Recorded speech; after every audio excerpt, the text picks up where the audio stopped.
Hello, good afternoon. You're watching Closing Trades on ET Now. I'm Anisha Jain. With me is Aisha Faridi. And for now, the market is holding on okay. Call it the effect of the Fed commentary or the fact that we had a decent positive handover. The Indian markets actually started okay, and from there, we've actually managed to build on to further gains. 22,600 thereabouts, even though in the last few minutes there has been a bit of a slip, and that volatility can be on account of the weekly options expiry as well. So VIX is something which has been fairly active. So today as well, India VIX has spiked as much as 6% on account of that weekly options expiry that we are waiting for. And then Bank Nifty has been a bit of a drag on the index, led by the pressure that we have seen on Kotak Mahindra Bank. Even ICICI Bank is on the back foot today. So some of these names are dragging their feet and taking along the entire banking index. Autos, however, are in the fast lane today, given the fact that the auto sales data wasn't really that disappointing. Given the context of elections and slowdown in spends, autos have actually maintained the momentum, so that index is up 1%. And overall as well, Aisha, broader markets aren't looking as bad. There are a lot of result reactions, but more green than red. Oh, yeah, absolutely. Quite lively there. REC, of course, has shot up for a second consecutive day on the trot. 9.5% of an uptick coming in. Chola Finance reacting to its numbers, holding up a good 9% as we speak. PFC as well, of course, in tow with REC. 6.5% of an uptick coming in there. India Mart came out with its numbers. That's holding up 8.5%. I mean, typically this stock is looked as a bit of a sign on a rural recovery play, holding up 8.25% as we speak. The numbers definitely were better than what the street was anticipating. A lot of other stocks in focus as well, and a lot of newsmakers out there. We've been flagging off what's really happening with Godrej Properties and the entire land bank in Vikhroli, which is about a sizable 3,000 acres, will actually go to Godrej and Boyce, which is why you're seeing that sharp downtick come in on that stock. Although it was always a joint development alliance between both these two groups. That's Godrej Properties as well as Godrej and Boyce. There was a cross-holding in any case. Max Estates, there's a new investment there, 388 crore rupees from New York Life Insurance. So that stock is holding up almost 17.5% as we speak. And of course, Federal Bank, more than the numbers, I think there's all speculation about who's going to actually take over the reins from Shyam Srinivasan, whose term is going to be ending. So the clarification coming in the interview exclusive to ET Now has been that the board is working very much on a succession plan, and the decision is going to be taken in accordance with the current timeline, and they're looking for the best candidates. So that's precisely what we extracted from Federal Bank. But yeah, like Anisha said, Bharti, Kotak, Axis, Bajaj Finance, ICICI Bank, the problem once again is with the entire financial space. But let me bring on board Naresh. Naresh, hi, afternoon. What is your reading for the index and the fact that financials are lagging? So the lagging is not pretty large. We are still holding on. We've been a slow drift for stocks which have done well. So ICICI Bank, which moved up, has slowly drifted lower, closer to 1120, 1130. It actually is a strong support level, could actually break out. Then you look at the next weight, even Axis Bank is a slow drift. Then we go to the largest weight, which is Reliance Industries, which has been making a very tight consolidation between 2880 and 2980. If that breaks out about 2980, that itself could give the whole fillip to the index as such. So overall, we are still around that breakout points for a lot of stocks in the large cap category in the heavyweights. It's only Kotak Bank which has really broken down. Even HDFC Bank has been holding on to the 1500 mark. So overall, the bias is positive. We could see a momentum come in over the next few sessions on the index as such. Waiting by for that momentum, but for now the momentum is with the likes of Jana Small Finance Bank, because that stock is perking up as we speak. Dabur, which is a result reaction, so clearly the street digesting that volume number of 4.2%. That is something which is seeing a bit of a spike as well. We're also watching out for Sobha, because the rest of the real estate packs, the like of Max Estate, etc., has been doing quite well from the start of the day. But now Sobha is also participating a bit. Let me throw that question regarding financials to Sandeep as well.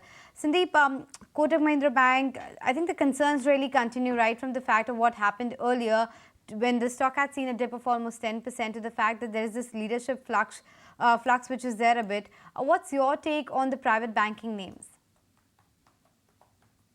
On the private banking names, the preferred picks continue to be ICICI Bank and Axis Bank because of their performance as well as the quality of the growth value of the subsidiaries as well as and growth outlook.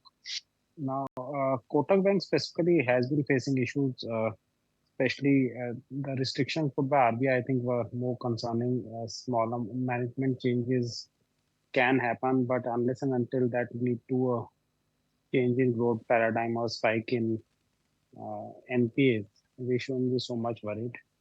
So I think this correction in Kotak Bank could possibly take it to levels where it becomes a buy candidate sooner than later. So I find this fall quite interesting. I'm looking at it and looking to buy on some more dip rather than not buy the stock.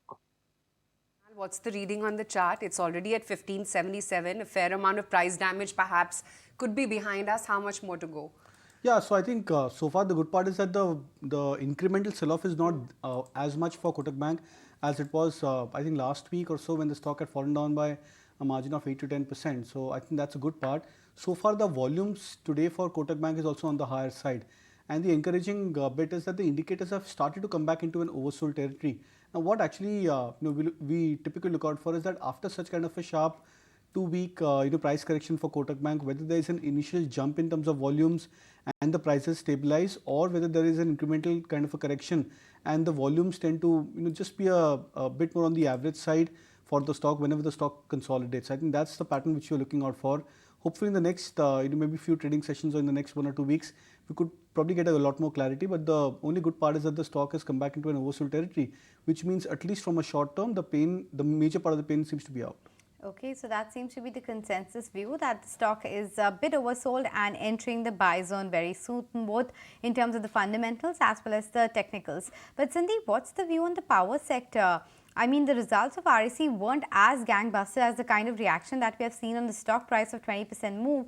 And not just that, PFC, of course, that one is moving, and Power Grid as well. It's one of the top gainers at the index level with 4% move. Yeah, so it's very difficult to explain the movement in many of the PSU stocks. For example, when crude oil prices were rallying and went above $90, many of the oil marketing companies were actually moving to all-time highs. So I think there's a frenzy in PSUs. So one-to-one correlation of results, fundamentals, etc. to these movements is very tough these days. But I think given the business model, etc., of PFC, REC, and the way they have moved, it's very tough to justify these valuations at this stage. If you've taken a look at what's really happening within Motown, and I want to specifically talk about CVs, because looking at Ashok Leyland numbers, seems like there's a good recovery in place. It's an uptick of 10% that they've posted for last month. Yes, I think we can't say this is a recovery for the entire sector because Tata Motors numbers have been different and Eicher numbers also were different. So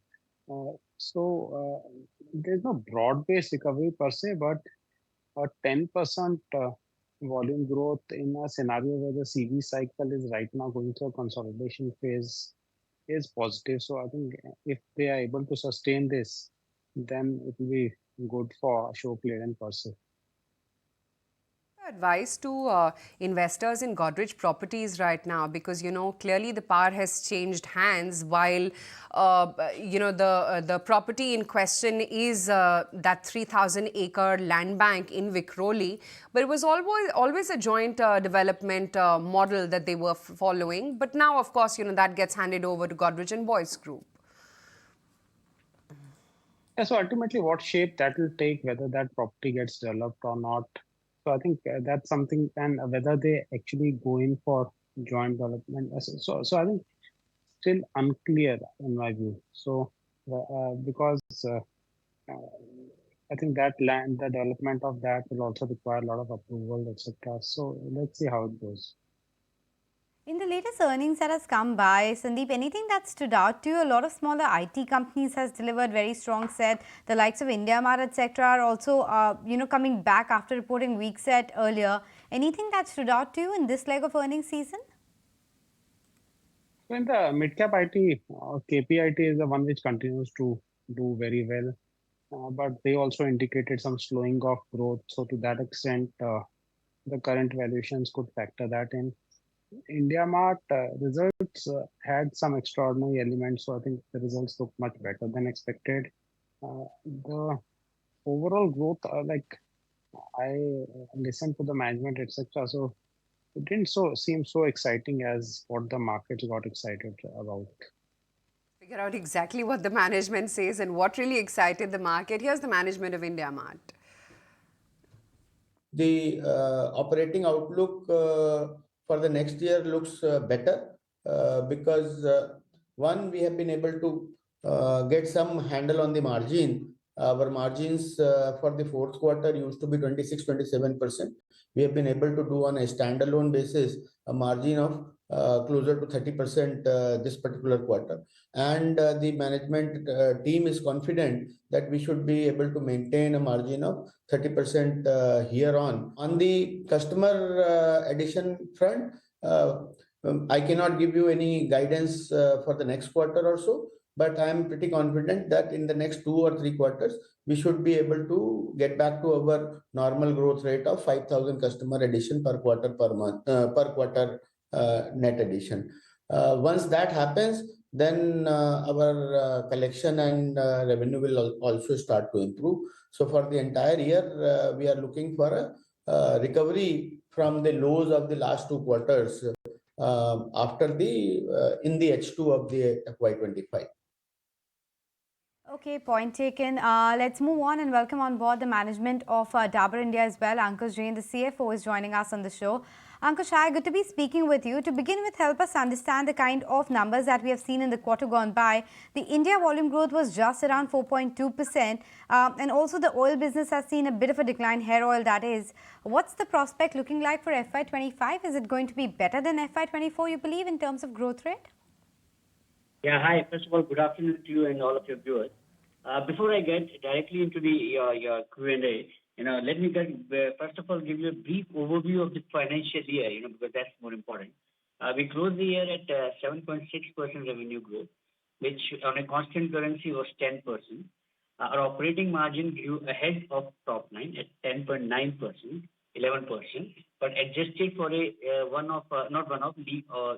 abnormal cost, on a like-to-like basis, it increased by 15%. So almost 2x of the revenue. And likewise, the profit after tax, while we reported 8% full year, on a like-to-like basis, it is 17%. So overall, I think we have met our operating guidance, which we gave at the beginning of the year of about 19.4% operating margin. We are almost there. Now, coming back to your specifics in terms of how oral care and hair care have grown. Oral care has done phenomenally well for us, and in fact, it has grown by almost 18-20% in this quarter. It has also gained 10 to 20 bits market share, and happy to announce that we are already number 2 player in oral care, and with 50% penetration in the country, which means every second household in India, uses one or more of Dabur oral care products. So that's very heartening and encouraging for us. Now, coming back to your oral hair care, question. Hair care, yes, while the growth has been muted, but it is important to understand that we have gained market share significantly, almost 115 bips. There's a bit of pressure in the category, but we are doing relatively better and increased our market share as I said by 115 bips, which means our strategy on ground in terms of reaching more consumers, more increasing our advertisement spend is actually helping us.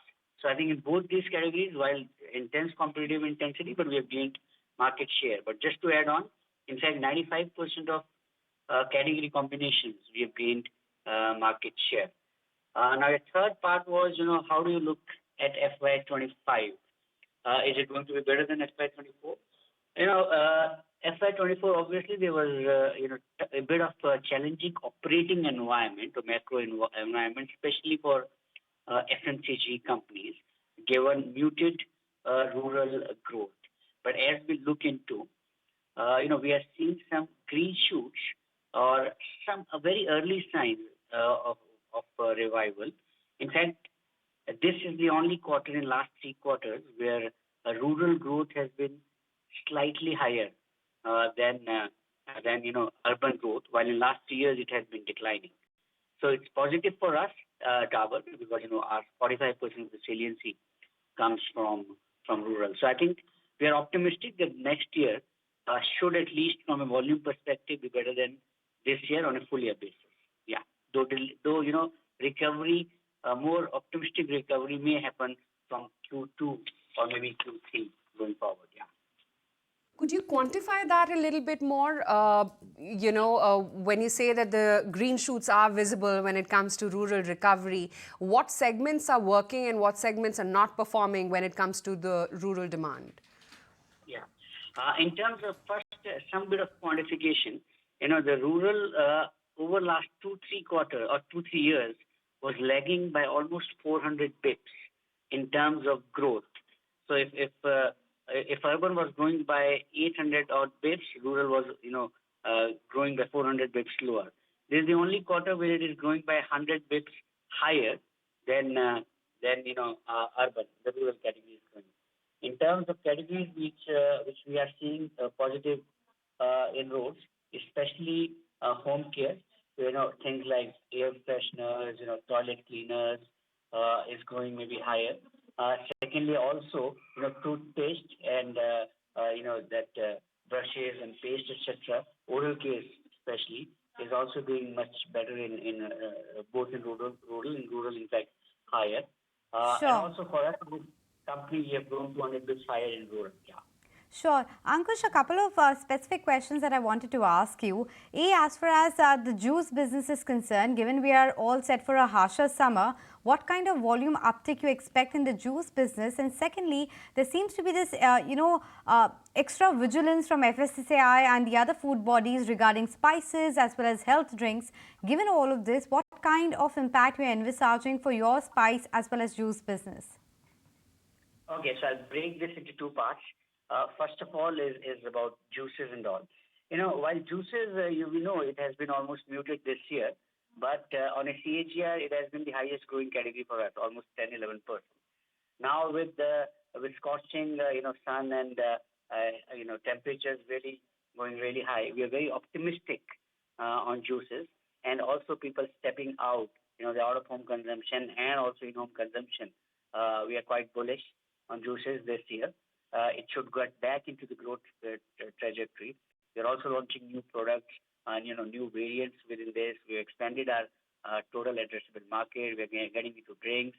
We have recently launched fizz also, which is more carbonated. So we are targeting is a high high double-digit growth, 10 to 15% in terms of volume for juices. The other part of your query question was what? Sorry. What I want to ask about is, how is it that you see pricing? Yeah, go ahead. You're making a point. Yeah, sorry. The next part of your query was on the spices. Yeah. There's been a bit of news on spices, while our spices conform with all the FSSAI regulations, and I think ours is more general, since the regulatory bodies have become, I think, more vigilant. But I must say, as an organization of repute, where the quality is at forefront for us, all our products, every product we manufacture, they comply with the relevant regulatory bodies. In case of food, from the FSSAI, in case of medicines, the herbs, the OTC, the Ministry of Ayush guidelines. In case of home and personal care, the relevant regulations they are complied with. Their quality standards, both at incoming raw material level as well as outgoing finished products, their batches being monitored. So I think we're pretty confident that all our products are pretty safe and compliant to the highest levels of quality in the country. Yeah. The other thing I wanted to understand is, especially in the food segment, what about the pricing trend? Are there any segments where you would have to undertake a price increase even at the cost of volumes? Or do you think protecting volumes right now is the main stay? It's not an easy answer, but I think we will go in a very mixed bag. First of all, even in last year, just to give a perspective, while there was some bit of deflation, we continued wherever possible to protect our margins, take price increases, because we believe that we have brand power and pricing power. And in fact, wherever we are market leaders, we were the first one to take up prices and give more value-added products and more premiumization. So when I'm saying pricing, it's a combination of pricing as well as premiumization, more offering for more affluent, for more urban consumers as well, especially with e-com and modern trade coming. People are looking for premium products. So I'm combining that. And next year also, wherever there are possibilities, we play, to protect our margins. That for us, that is paramount. And coupled with that, gain in market share. So I will say production of market share and then production of margins, if I were to order these two. But absolutely, we would want to grow our profits slightly ahead of top line. Yeah. Because I was just going through your operating margins, it's at 19.4% for the entire year, with the EBITDA margin being around 23.2% levels. Could you talk to us about in the coming year, given the fact that you are looking at calibrated price hikes, what could your gross margin and EBITDA margin profile be in FY25? Yeah, before I answer that, some bit of clarity. Sure. 19.4% while we have reported, this also factors an abnormal cost which happened for the first time this year. Everybody is aware of this legal issue in the US. Adjusted for that, our operating margin is 20.2%, which is similar to pre-COVID levels, which means we have cycled super hyper inflation of over two years, coupled with price increases, saving initiatives, more value addition, more value levers, etc. across the organization. Now, as we scale up, while the scale will give us some operating margin leverage, and part of it we would want to reinvest and redeploy to generate demand, because as we all know, some bit of categories are still under pressure in terms of growth. So our first priority is to generate demand, and then pass on the residual synergistic benefits to operating margin only. Yeah. Wrap up the conversation. Ankush, you've been talking about how increasing market share across categories is a very important factor for you. Just wanted to get a sense, given that other competitors in the Ayurveda space, namely Patanjali, has been going through a lot of, negativity around the Supreme Court case, which is there. The spices in the other brands are going through their own issues. How much market share have you gained in the spices as well as the Ayurveda segment? And what do you expect to achieve over the course of next 6 months? Because it's a very opportune time for you to try and gain those markets. Likewise, we are also very bullish on these two categories, especially with the competitor, getting into scanner for whatever reasons. But we, as I said earlier, we are compliant on quality, and we believe in the highest standards of quality with all the regulatory bodies. And therefore, we think we will be able to gain market shares, as Dabur being a brand for 140 odd years. People have trust much more than anybody else. And we being the largest Indian FMCG MNC player, so I think people believe in our quality and trust, and so do we, comply with all the standards. And hence, we would be,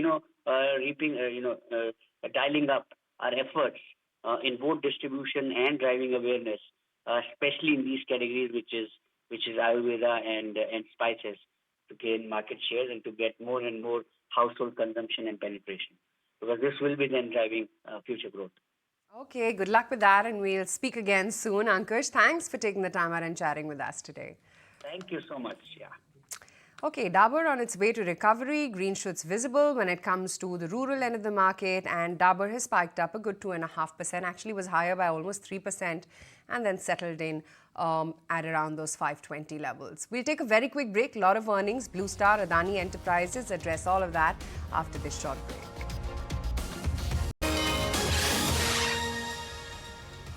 Back with closing trades and so many numbers to try and digest. Here's the management of Adani Ports and Special Economic Zone, the CEO Ashwini Gupta.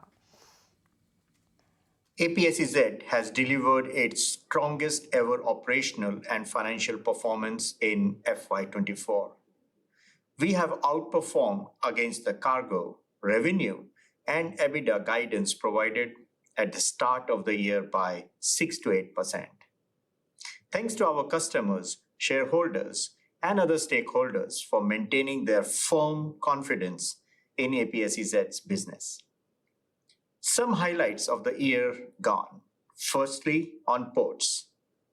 APSEZ handled 420 million metric tons of cargo in FY24, which is 24% year-on-year growth. In India, our cargo volume grew by 21% year-on-year, which is 3 times the average Indian cargo volume growth rate, hence contributing significantly to India's growth. Given the sweating of assets, our domestic ports business EBITDA margin expanded by around 150 basis points to reach 71%. Next, our logistics business. The rail volumes jumped 19% year-on-year to reach around 0.6 million TEUs, while bulk cargo volumes increased by 40% to reach around 20 million metric ton. During the year, we launched the trucking business segment with a fleet of around 900 trucks to provide last mile connectivity to the customers from ports, ICDs, and customer premises. Now let me discuss the financials for the full year. Our consolidated operating revenue increased by 28% to reach rupees 26,711 crore. The consolidated EBITDA, excluding Forex, grew by 24% year-on-year to rupees 15,864 crore, and the profit after tax jumped 50% year-on-year to rupees 8,104 crore. Talking about our leverage, despite a capex of over rupees 7,400 crore during the year, our net debt to EBITDA ratio improved to 2.3x, below our guided range of 2.5x. An update on annual dividend. For the financial year 2024, the APSEZ board has recommended a dividend of rupees 6 per share in line with our capital allocation policy. Management of Adani Ports and, of course, the stock as well post its numbers. Let's just take stock of what else is happening in the market. While the index continues to be extremely quiet, a lot of individual consistent movers are the ones which are seeing a move. Actually, no, even the index has seen a bit of a pickup. I stand corrected at that. About 60 odd points up in the green is where we're currently at. Asian Paints has picked up nicely. BPCL, of course, has been firing from the word go. 5% of an uptick roughly is what it's seeing now. Bajaj Auto has been very strong, almost a 3% uptick there. Tata Motors, M&M, after that big move on Tuesday, about a 4% uptick on the stock. Right now also it's seeing another 2% of an uptick roughly coming in. And then, of course, Adani Ports, Adani Enterprises are all holding out. Still no recovery for Kotak, Bharti, Axis, HDFC Life, Bajaj Finance, Infosys, Innocent Bank, and even ICICI Bank, which is now down nearly 1% as we speak, just a little off from the day's lows. That's where some of these stocks are right now in trade. But Kunal, specifically on Godrej Properties, we all know what realty has been through as a sector in the last 2 odd years or 3 odd years, pick up whichever time frame. And Godrej Properties is one of those very light stories. What do you see now on the charts for Godrej? Do you think some more weakness is in store? Not really. In fact, I think the stock had gone through one of the critical or the worst phases, I think 2022-23. I remember, I think the stock was almost at 2,400, 500 levels. From there, it had fallen down to 1,000 or just about that 1,000 odd mark. So more than a 50% correction for a stock like Godrej Properties. And I remember, I think that phase, you had the likes of DLF, Anantraj, Oberoi Realty, etc. They were the ones which are making a very strong comeback. So there was a huge relative underperformance for Godrej Properties in that time frame. And now the stock from those 1,000 odd levels has picked up pace. It's come back to that 2,500 plus mark where it's trading right now. I would believe that going with the relative strength for many of the real estate names, that the story may not be pretty much over for the stock. I would probably believe that if there are any critical corrective phases like a 5% to 10% dip for a stock like Godrej Properties swing low, I think those could be taken as good opportunities where one should look to add further. Typically, after such kind of a V-shaped recovery, when a stock falls by 50% and more, and then recovers the entire sell-off which the stock had gone through, we expect that the stock gets into at least a 2 to 3 year uptrend and tries to replicate the entire corrective phase which it went through. So, which means positionally in the next 2 years or so, would look out for targets in the range of 3,000 to 3,500. Okay, let's just take some closing strategies as well then. Naresh, what's on your list? Naresh, you got to unmute yourself. Yeah, that would be a buy on Oberoi Realty. The stock has back to testing the multiple resistance around the 1550 mark. Today showing good momentum out here. Expecting it to break out. It's consolidated well enough. So expecting a breakout going forward. Okay, that's Oberoi Realty. A breakout is what is likely. Kunal, what about your closing idea? That will be a buy on BHEL. After quite some time, we are finding the stock coming back into momentum. It's made a fresh multi-week, multi-month higher to 90 plus levels. So that's something which is interesting from a short-term trading frame. Okay, on that note, we're going to take a very quick break. Come right back. We'll continue tracking markets on the other side.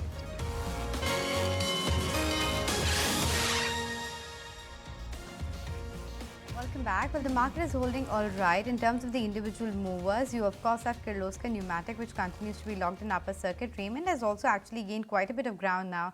It's higher by 7 to 8%. There was that news flow regarding Century Textiles as well as to how their real estate arm has been doing quite well and the kind of response they have got. So that stock had seen a bit of a spike there. On the losing end, apart from Godrej Industries, Aegis Logistics is coming under pressure, and then South Indian Bank, which continues to be a result reaction, is down and out in the trading session. But it's a day of the weekly options expiry and a lot of stocks buzzing around on heavy volumes as well. Let's take it across to Ansh to get that list of the price volume buzzers. Right, so India Mart will be the first stock in focus for today's session as the stock has actually given a breakout from its downward sloping resistance trend line, which was intact by over 4 months, with a spike in volume of over 20 times its average trading volume of last 10 sessions, indicating very strong participation and confidence of investors in today's breakout. Apart from this, Cholamandalam Investments will also be in focus as the stock has actually surpassed above its key pivot high of around 1240 level with volume of over 6 times its average volume of last 10 sessions. In addition to that, the stock has also registered biggest single session gain in over a year. Welspun Corporation will also be in focus as the stock has actually given a breakout from its cup and handle chart pattern with volume of over 6 times its average volume of last 10 sessions, touching 2-month high level as well. Lastly, HPCL will be in focus as the stock has actually given a breakout from its upward sloping resistance trend line. This is a very rare occurrence actually, with volumes of over 2 times its average volume of last 10 sessions. So keep an eye on the stocks. Okay, that's all the buzzing stocks in trade. But Sharad is here and he's picking up some dealing room chatter as well on Timken India. Sharad?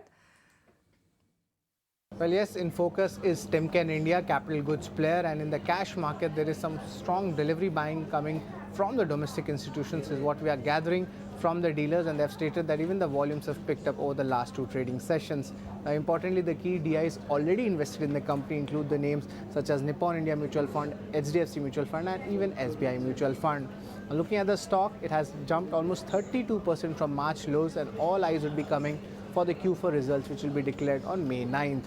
Importantly, there are a few triggers for the stock which is very important. The first one being the commissioning of the new capacity in Bharuch, Gujarat, which will be a few re-rating trigger, especially it will aid further growth in domestic segment as well as exports. Also, management has been bullish, especially on the pickup in the mobility segment, and the demand inquiries have also picked up as per channel checks, and of course, overall there is a strong demand coming already from the railways and the industry segment as well. So what we are gathering from dealers is DI buying is coming for Timken India.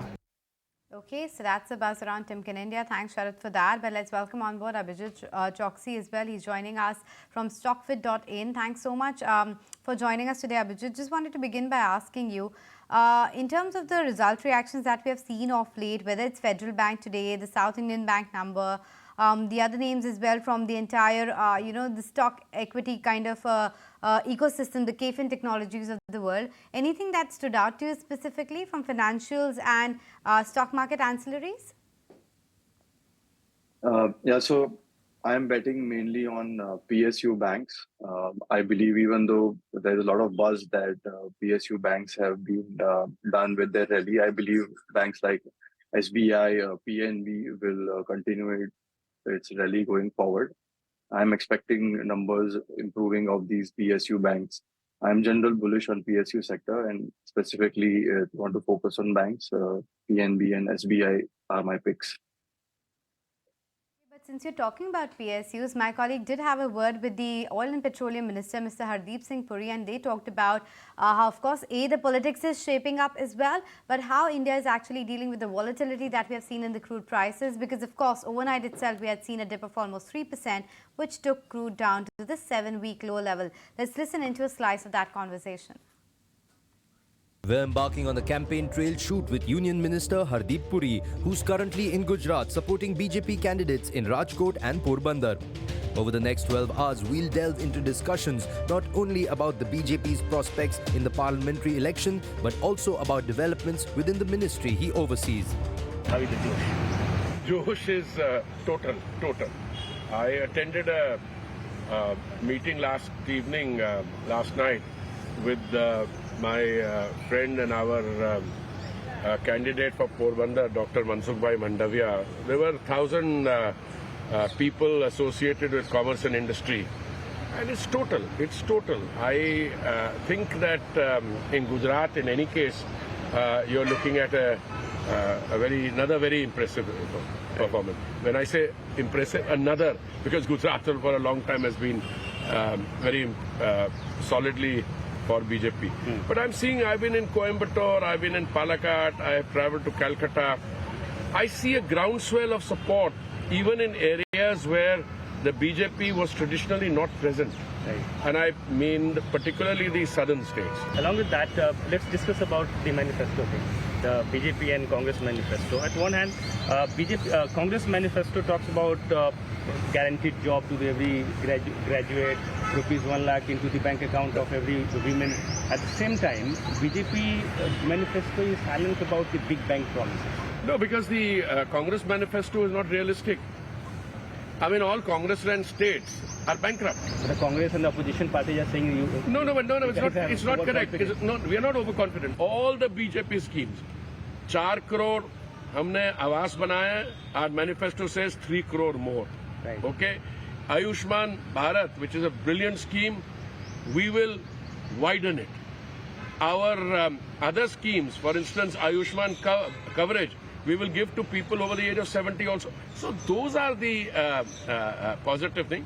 And you know, there's a very basic difference between giving somebody fish to eat and teaching the person how to fish. BJP manifesto is full of the agenda which called Developed India by 2047.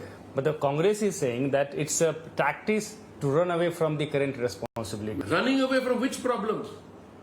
We have made 4 crore प्रधानमंत्री आवास योजना हमने sanction किया. 4 करोड़. हमारी metro line जो थी 240 kilometre थी 2014 में, आज 945 kilometre है. 950 किलोमीटर और बन रही है. हमारे जो युवा हैं, अब स्टील इंडस्ट्री देखिए, आप कंस्ट्रक्शन इंडस्ट्री देखिए. मेरा आंकड़ा नहीं है, मैकेंजी का है. We are building between 700 and 900 million square meters of urban space every year.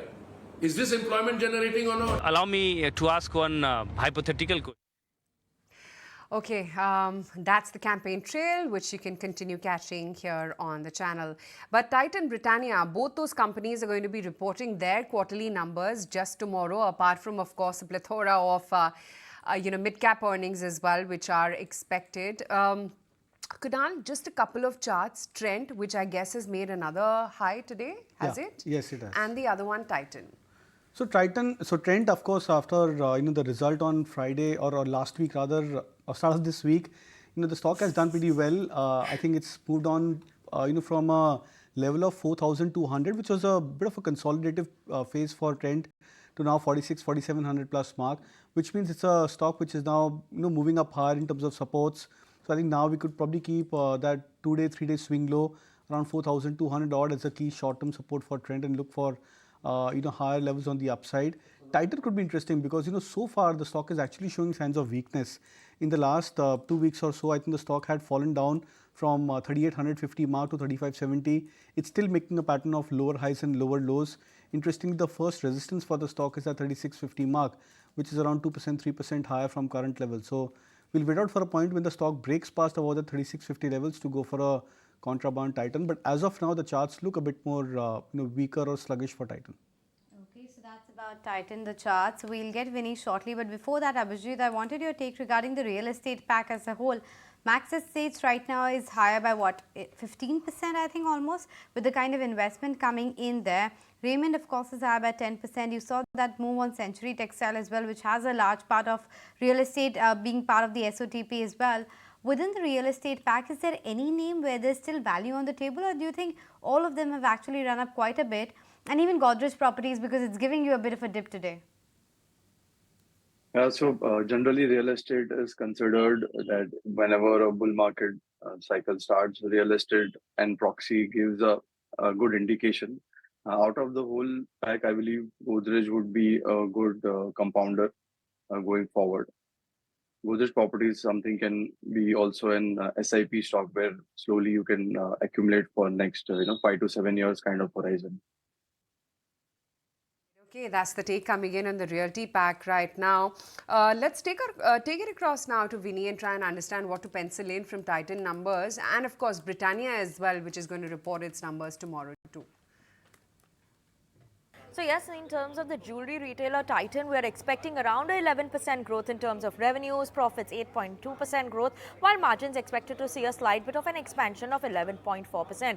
But what's key and what we'll watch out for is also in terms of gold prices. How is that shaping up? Any impact in terms of demand there? Because we saw a sharp rise in terms of the gold prices. So yes, expecting a high double-digit growth in terms of value mainly, and this is despite the gold prices so far. So that's interesting to watch out for in terms of commentary. Margins expect to see a slight bit of a marginal growth, and this is mainly due to the increased salience that we're seeing of the low margin gold jewelry, and other than that, jewelry EBIT margin that could be a bit subdued. That's what we're watching out for. New growth engines are key factors to watch out for. Carrot Lane, especially in terms of how is the growth there, as well as volumes that are likely to be a bit of an impact that we could see going forward in terms of a commentary that we're keeping an eye out on. Though in terms of Q4 update, they've said jewelry business will see a 19% growth, which accounts to around 80% of their business. Watches expected to see a 7% growth. And overall, the company said the overall revenue growth is also expected to be strong, and 86 stores is what is there that they were added during this quarter. So key factors to watch out for in terms of that is the demand trend outlook, gold price outlook, as well as sustainability in terms of volume growth, and new growth engines, how are they performing, are key factors to watch out for. So yes, in terms of the biscuit maker Britannia, we're expecting around 3% growth in terms of the revenues of the company. Profits are expected to be subdued, while in terms of the operational performance also, we're expecting a bit of a subduedness and a contraction of around 100 basis points in terms of the margins of the company. Now yes, what is impacting the gross margins of the company, the EBITDA margins of the company, is that gross margins mainly because of price cuts, higher grammage offset. That is something that is offsetting the impact of the softer commodity prices. So let's keep an eye out on the margins factor specifically, and commentary that will come in terms of the raw material prices as well as in terms of margin outlook. Also, let's not forget that margin decline this time, and EBITDA margin decline, is because last year there was a bit of a one-off that we had seen in terms of the PLI benefit they had received. So yes, because of that we're seeing an EBITDA margin decline.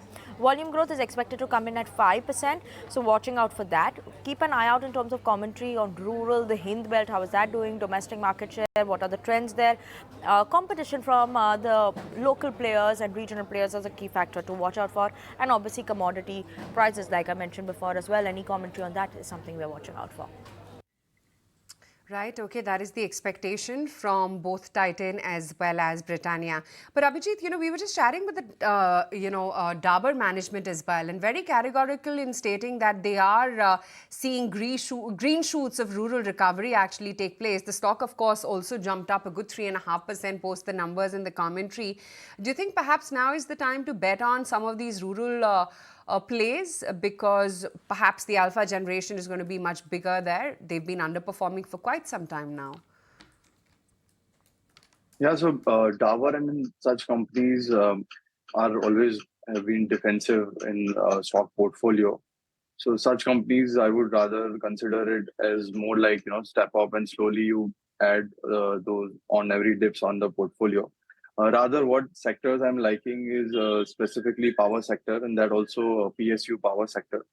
So companies like SJVN, NTPC, NHPC, those are something which is really, I see a good earnings growth coming in these sector going forward.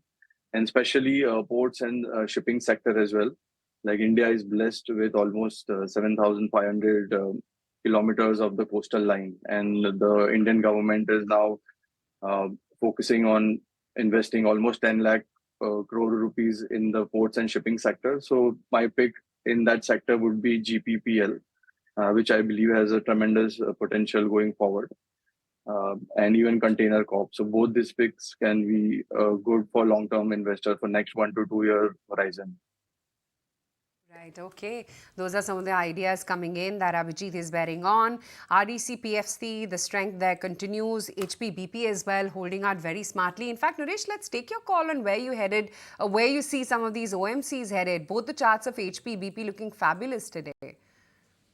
So the longer term charts are extremely positive. So if you look at it, Hindustan Petroleum, the stock had earlier topped out around 500 back in 2017, and it's come above those levels, went up to 600, did a retest of 450, 500, and is slowly and steadily setting up for a bigger structural move. Same is the case with BPCL. If you go back to 2017, 2019, the top was 550. So we are holding on above the 550 mark. In the recent dip also, it did not correct below 570.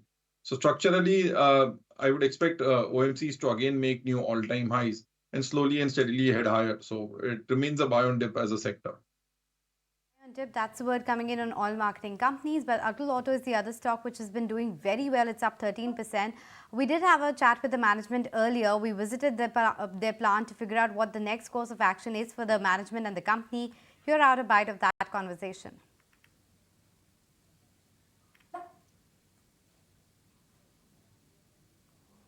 Okay, we'll try and get that bite as well. But in the meantime, Abhijit, what's your take on the likes of Atul Auto, if you track that one?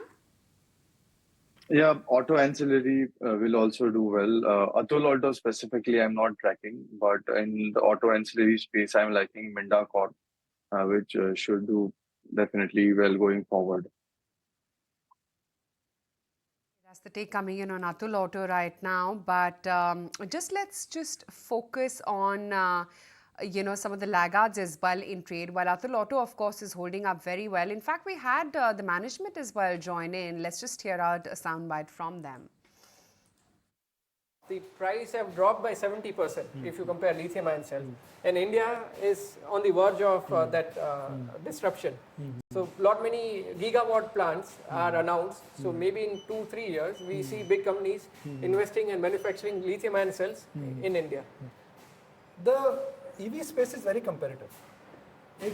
There was a time when there was a large entry barrier for autos. Globally, 3-4 companies in every continent. India also 3-4 companies have dominated. It was Maruti, Mahindra & Mahindra, Tata Motors, and then a couple of foreign companies. But the space was limited and restricted because of investment and because of entry barriers. No new players were coming in. That is not the case with EVs. A lot of new entrants, a lot of startups are coming in. So isn't that a challenge? It is a challenge. When you see, it's an evolution. Technology keeps changing every day. So it is not settled like IC engine. When you see IC engine, it's a 200-year-old technology.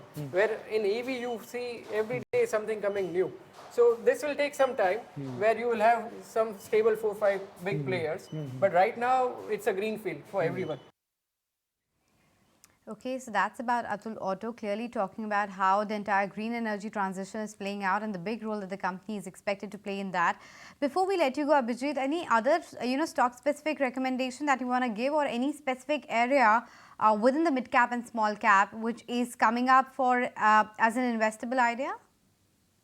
Yeah, right. So in mid-cap space, I'm liking Aarti Pharmaceuticals. So basically, it's what they do is that they make like one of their products is that they make APIs for caffeine, and they have like they are one of the top three players in that, and the market cap right now is barely 4-5 thousand crores for such a niche company with such a strong parental backing. I believe the valuations are very reasonable at this point. So Aarti Pharma and Aarti Surfactants will do really well going forward. So for an investment of 1 to 2 year horizon, both these companies can be looked in the mid cap space.